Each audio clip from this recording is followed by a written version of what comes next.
We are back for another YouTube special of Boots, Balls and Bras. Myself and Fara Williams are going to be dissecting the Manchester derby. As you can see, Farah has a big grin on her face, which means you're making United fans hate me even more, for sure you are. Which means that her prediction of City taking the 3 points was correct and United were just slightly unsuccessful. Yeah, we're not going to beat around the bush. Congratulations, City, taking the 3 points.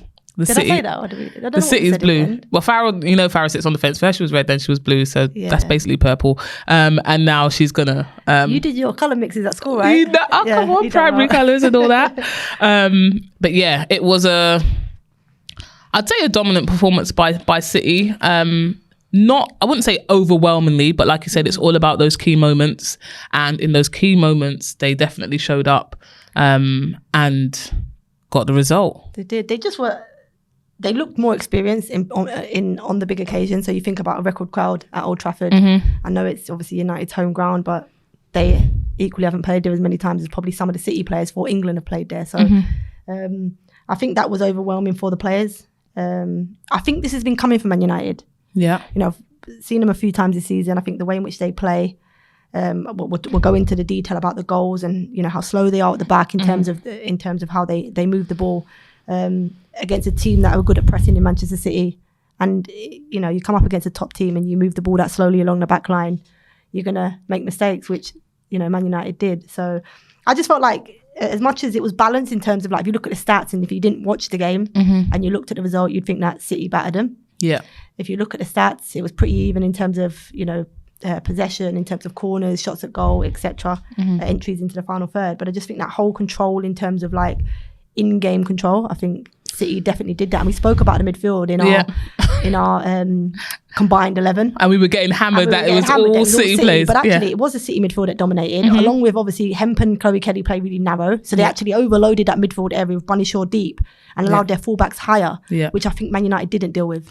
Yeah, and I guess we always talk about it in terms of, like, who is that spine of the team? Like, and yes, Man United have a great squad. They've got really talented players.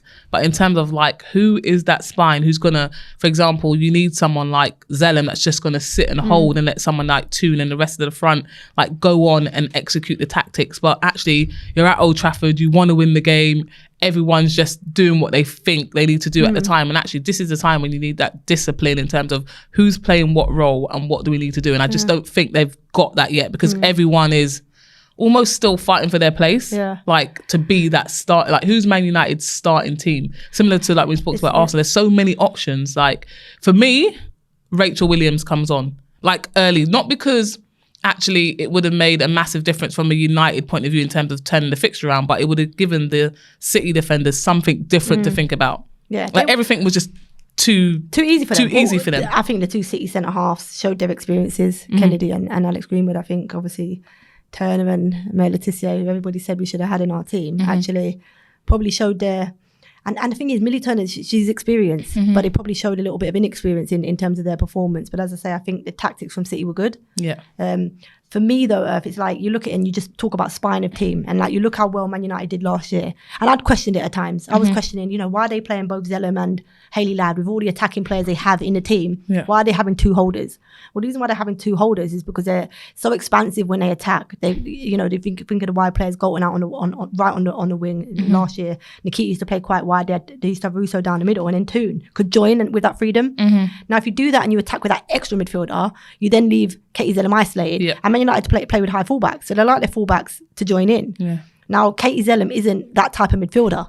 She can get on the ball and she can make things happen. But in terms of breaking up play and making it really ugly and difficult for the opposition, Hayley Ladd does that brilliantly. 100%. And I think that actually she then complements Katie Zellem in terms of when in possession. You've seen for the Manchester City goal, Katie Zellem getting caught in possession, isolated in that middle when the ball's going into her.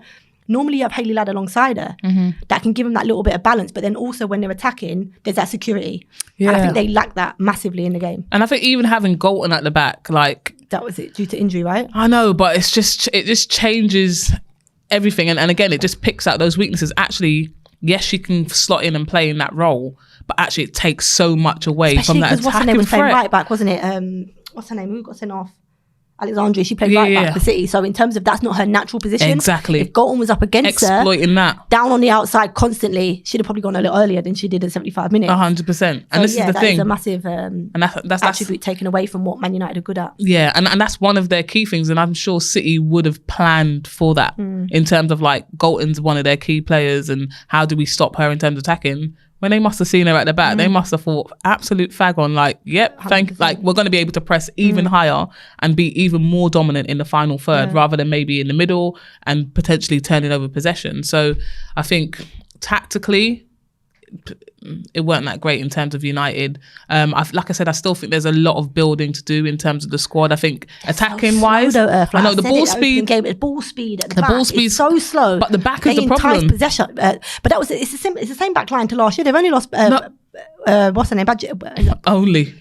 Yeah, I know, but I'm saying they've only lost one player out of a back line, right? Or back five. Yeah, that's the only difference to their team this year. And the other difference, which is what I'm saying to you, is I think that they took Hayley Ladd out of that holding midfield, right, which makes a massive difference. Yeah. When I've watched Man City play this year, in that first 20 minutes, they pressed really aggressively, really high. Didn't actually do that in that game. They were quite patient with their press. Yeah. They just, if you watch it, they just set traps and they were like, right, we know it's going to be slow, and all of a sudden let's go. Yeah.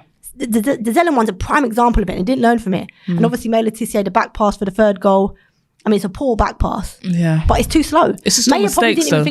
She probably didn't think the ball was going to come back to her. Wow. Normally, Mary would stand on the ball a little bit longer. Allow them to get a little bit wider. They didn't. And Bonnie Shaw was close enough to press. But I just think they got that wrong. United. I don't know. I think Mark should be looking at what worked well for them last year. Why were they so effective and strong? Because he wants his fullbacks to join. Yeah. You can't just leave her free at the back in these games that are so transitional, which the women's game is. Yeah, but has he got this is the thing, has he got the resources, has he got the personnel to be able to do that week in, week out? We see like one player gets injured and all of a sudden the whole puzzle shifts. I don't know. And you're looking at a top 2, top 3 team who's meant to be challenging for the league. 1 or 2 players comes out and the whole thing. Yeah, but why ain't she playing? Hayley Ladd. No, well, not injury. Not an injury. She's not played. Yeah.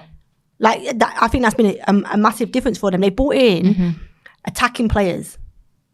Jay-Z, they brought her in. Now she needs the freedom to be thinking about, being on the front foot, being aggressive in that final third, taking risks. There's going to be turnovers. Yeah. But you leave Katie Zellum on her own in that middle, whilst you attack with 4 players or 5 players, you're vulnerable. It's player Katie management. Zellum can't, and this is not taking anything away from what her strengths are, but her weakness is breaking up play and getting around the pitch quickly. She can't do that. Yeah, so it's player management then. So you need to, of course, that's what I think. Is she an easy name to drop?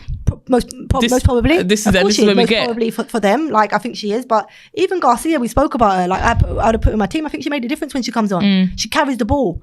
Which defender do you know likes a forward player getting the ball, turning and running at you with the ball? Nobody. Yeah. And she's one player that does it really effectively. Yeah. It's like I said, I think it was, like you said, they wasn't overrun by City. It was key moments where City got it right. Like you said, they set the trap. They exploited, I guess, what is normally positives for Man United, which were now weaknesses. And to be honest, it's at your home ground. You've got to come. You're the ones who've told all your fans, come and watch us. Like, we've got this big game. We're going to make the City red. And they made it blue. No. Okay. There was a massive turning point in the game, right? The VAR. Non-VAR. Yeah. No VAR. And we obviously know that we ain't got VAR in the game, so we can't talk about VAR. Do you think that was a big turning point in terms of if that goal was to count, United go on and dominate and probably win the game? Yeah, well, we had this actually as one of our fans' questions, so thank you for sending that in, just in terms of like, if it is available, should we be using VAR? And I honestly think if they go 2-0 up, it's a different game. Oh yeah. It's a different game 100%. So yes, I think... Did you think it was out? No, I didn't, because I watch a lot of tennis, so I knew it was in. Honestly, come on, you saw I do my primary colours, I do my shapes. I think it was out. Did you? Yeah. No, I thought it was in, literally. And again, it's like play to the end, right? Yeah. And for me, I think even if it went out, it should have been a corner. Even if it's gone out, it should be a corner. It should be a corner. Or is it because play went on and went in and got, like, what happens? You're the ref. It's just a goal.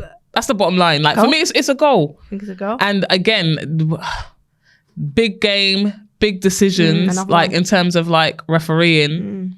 like we talked about, they have the talent in terms of being able to go and manage these games. But when it comes to now we're starting to fill the stadium, where's the psychological piece around that to be able to make those big decisions and say, like, I think it is a go. I guess they've done that in terms of saying it's not, but that's a massive, massive call.